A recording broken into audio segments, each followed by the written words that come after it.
Hi there, I'm going to show you how to get started in the software. So we're going to go over two things today. We're going to go over how to invite a worker as an admin, and then how to review their paperwork and accept them in the system. And then we're also going to show you the employee's view, what it looks like when they log in, how they fill out paperwork, and how to get them going. So to start, we're logged in here. Our company today is Joe's Fish and Chips. You'll see right on the dashboard that you can view your administrators, you can view your employees, and then if you also have contractors, they'll come up here as well.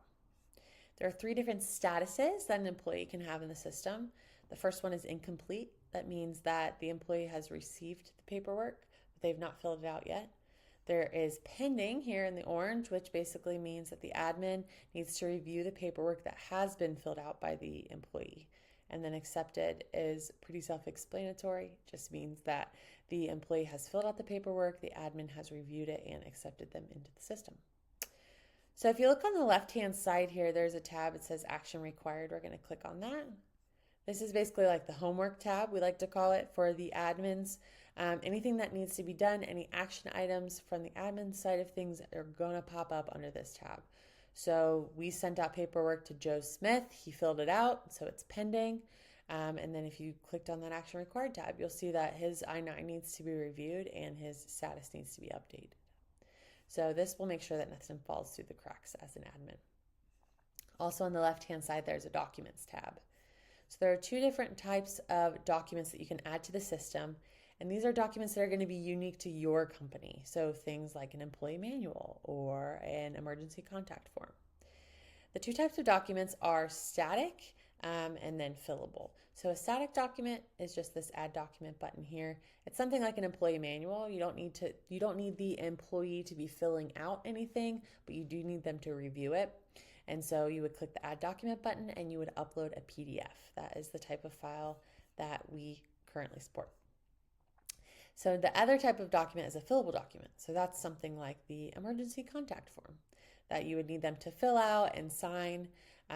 When you click the add fillable document, you would upload a PDF once again, and then you'd be taken to another screen where basically you can drag and drop the fields where you would like them in your document. So if you want someone to sign at a certain point, you would drag and drop it.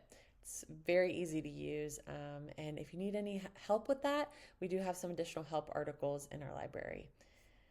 Lastly, on this page, there's an offer letter template button. And so when you click on that, there is an option to create an offer letter and keep it as a template for future use. We also have additional help articles on that. So if you would like to see more information on how to create an offer letter template, you can check out our library. We're going to go ahead and go back to the dashboard and invite a worker. So here's the invite a worker page. If you click this drop down, you can choose to invite an employee, a contractor, someone without an email, or if you'd like to add an additional admin. There is an option to select this once you're actually in the invite worker page, but this will make it a little easier to just have it right there. We're going to go ahead and invite an employee. And then from here, there are 4 steps that the system's going to walk you through as an admin and just show you what to do. So you're just going to fill out the information that it's requesting. So we have an employee. We also offer the platform in Spanish, if that's something that's of interest to you. All of the forms will get sent in Spanish.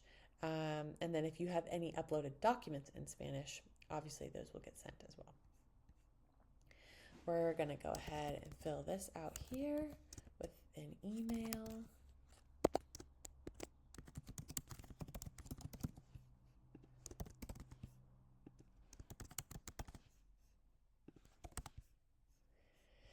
Email, a name. This information here, the worker details, this is all optional, but I would like to note that in your offer letter, whatever information you input here, there's an opportunity for that to automatically fill into the offer letter. So this is where you would add all of these options here. So we'll just go ahead and say today is the hire date. They're going to start on Monday. They're going to be a sales representative. The department is sales. And their manager is John Smith. So we're going to save and continue. The second step is where the offer letter is coming into play. If you did upload an offer letter template, this is where you can toggle it on. You can add an expiration date, so the date that they need to fill it or accept or decline it by, and then you can also choose your template here. That is completely optional, as well as the welcome email. If you would like to create a template, you can either click here to manage a template, or you can actually type it directly into this box here. This is completely editable and live. And then you would just click this little button here that says to save the message as a template, and it would save for you. We're going to go ahead and choose this template we already have in here, and we're going to save and continue. The next step is our forms and documents. Our forms are the I-9, the W-4, direct deposit, state withholding. These are all things that we keep updated for you. So these help keep you compliant. And then our documents are those documents that you've uploaded to the system. So this is really, it's editable as well. If you would like it in a different order, you can always toggle these around. You can check and uncheck any of these documents. So if there are certain ones that you would like to go to an employee or not like to go to an employee, you have the ability to change that at your own free will. For the purposes of this, we're going to do an emergency contact form, and employee manual. We'll go ahead and save and continue to there. And then the last step is just reviewing to make sure the information you input was correct. So the worker information, the offer letter, if you would have attached that, would pop up here as well. Our welcome email you'll see is here. Our forms and documents that we've selected are showing, and then also our job details that we filled in. So we're going to go ahead and send the invite. Once you've sent that, it's going to take you over to their now digital profile. So here's their profile with all their information. A couple of things to note. Let's scroll down here. We have an activity log, so you as the admin can actually see if they opened your email, if they've started filling out their paperwork, when they filled out their paperwork, things like that. There's also here on the right-hand side, again, their forms and documents. Once they fill those out and they get uploaded to the system, there will be a button here to where you can download those at any point in time. And then you'll see their status here is that their information has not been filled out. Here at the top too, there is a button to resend the email invite if for some reason they didn't get it or they missed it. You can do that. There's also this link that you can just click here to copy the link for them to be able to log in and create a password and get set up. Sometimes people like to text that to their employees, so that's an option as well. Okay, so we're going to log out as an admin. Now what we're going to do is we're going to log into the system as an employee. So they have received an email that says you've been invited to fill out some paperwork, and there will be a link in there. And this link will send them to this screen here that prompts them to set up a password. So they're going to set up a password. We're going to agree to the terms and conditions, and we're going to save and sign in. Okay, so here they're going to be prompted to set up multi-factor authentication. This is very important because it keeps all of their information safe and secure in the system. So we're going to go ahead and set that up with a text message, which I'm going to get to my phone here shortly.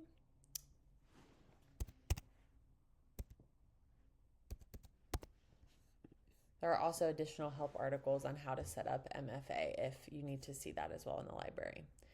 Okay, similarly to how we as admins set them up in the system, employees are also going to have steps. It walks them through step by step. You'll see their name is already filled in since we had that information. They're going to go ahead and fill out their birthday.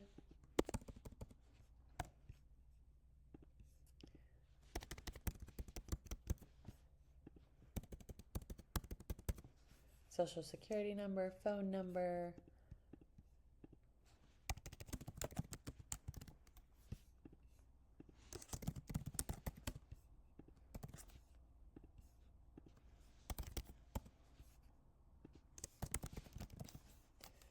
Okay, so it's just going to walk them right through it. Say we are a U.S. citizen. We'll move this over here.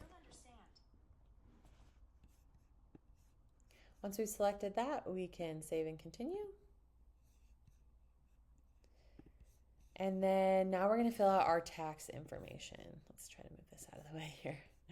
We're going to go ahead and say single.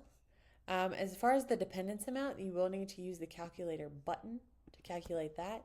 So if you have numbers of qualifying children or other dependents, you'll put that in and it will automatically calculate that for you. So let's go ahead and do that so it'll show. Sorry, we'll go back to our tax information. It's showing $4,000. We'll say, yeah, single. Here we go. We're going to scroll down. Looks like that's all good. We're going to save and continue. Then it's going to take us to our banking details where we can add a direct deposit account.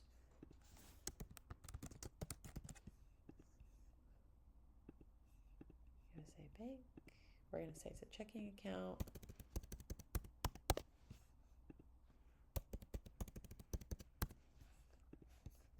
Entire net pay. There's an option to split it between two accounts and they can add an additional account if they would like. Next, it's going to take them to their identity verification documents for the I-9. We have the most common type of identity verification for the different lists. So for list A, it is passport. For list B, it's driver's license. List C, it's social security. They do not have to do that type for the list. If you'll see here, it'll select passport, or you can show all the documents and it will show you all the different kinds that you can add. For the purposes of this, we are going to add a passport. They could so say click here to upload a file. We're going to go ahead and upload a passport photo here. And then also they can submit it for review, or they have an option to finish later. It'll save all of their work that they've done so far, or they can submit it in person if that's something they would like to do, or if the company is requiring them to submit I-9 verification in person. But we're going to go ahead and submit for review. This last step here is any additional documents that you need uploaded. So a bank account support document, something like a voided check or a bank statement. If you require that as a company, they can add that here.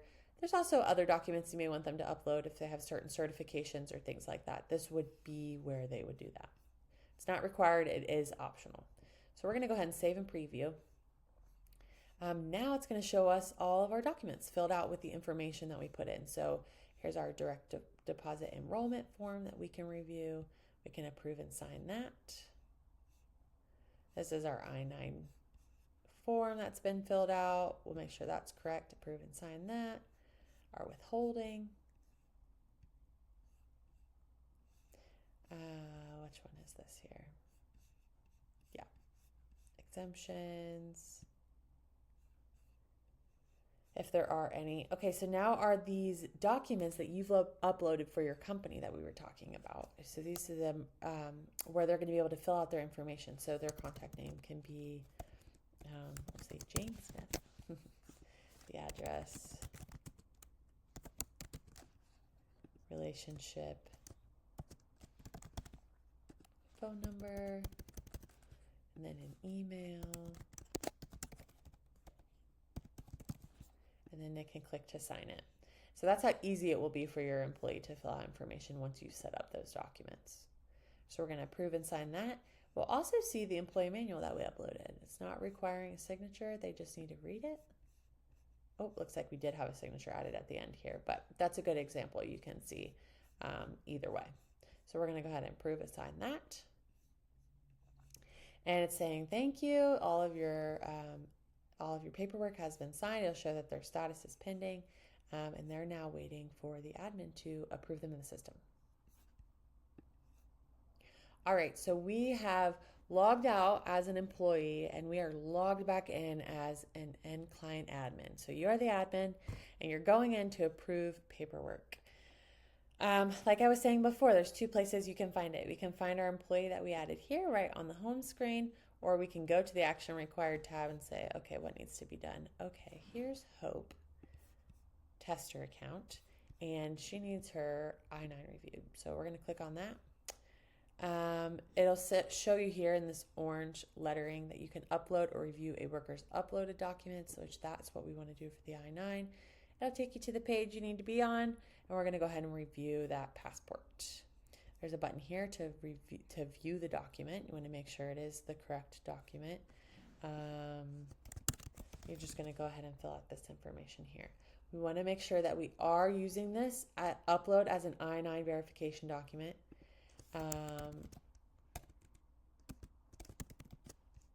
select the issuing authority and then the document ID number, and then the expiration we can add as well. We're either going to accept or reject it. In the case that you would reject it, maybe they uploaded the wrong document or it's blurry and you can't see the information on it, they would be notified that you rejected and they would need to re-upload. But we're going to go ahead and accept. So at the top, you'll see the document upload has been marked as accepted, and you can visit the Employee I-9 Setup page to complete the I-9 setup. So you'll see that we've accepted the document here at the top of the page. You'll scroll down to see this I-9 information. Anything that's in this grayish blue box here, you're just going to want to verify that the information is correct. This is just making sure as an admin you're doing your due diligence. This is all the information we filled out about the passport, first day of employment. You'll see the employer title is here. So we'll just say it's a manager. And the rest of the information looks good. You also have the option to preview the I-9 form, which I would suggest doing before approving and completing it. So once you approve and complete it, it'll say that the I-9 has been approved. And then it'll remind you, once you do any other review or any other documents or forms, make sure to update their status to accepted. So right here on this page, it's taking you right where you need to go. You can manage the worker status here and mark them as accepted and save the status. Once you do that, they are all ready and accepted into the system and ready to start work.